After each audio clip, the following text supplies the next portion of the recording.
dia ada bagi impact drill dengan tools yang lengkap. Korang boleh guna drill dia ni untuk tebuk dinding, untuk tebuk kayu dan untuk tebuk besi. Kalau ada benda ni, nak gantung barang dekat dinding, dah tak perlu nak panggil tukang. Kalau korang nak guna untuk buat kerja basic, yang ni memang sangat lengkap. Yang ni dia punya drill yang jenis impact drill. Dekat atas ni korang boleh adjust dia punya mode.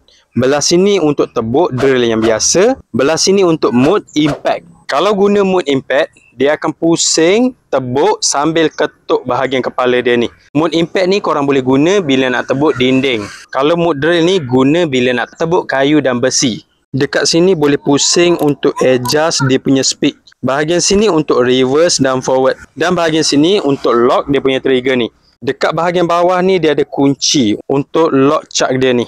Untuk tebuk dengan stabil, korang kena pakai dia punya handle ni. Korang boleh pasang benda ni. Yang ni untuk set berapa dalam yang kita nak potong. Kalau nak tebuk dinding, boleh pakai benda ni. Yang ni mata untuk tebuk besi.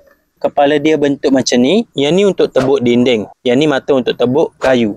Kalau belah sini macam mata anak panah ni, yang ni untuk tebuk tile. Yang ni dia pakai wire. Untuk hidupkan drill ni, cucuk je dekat mana-mana plug rumah.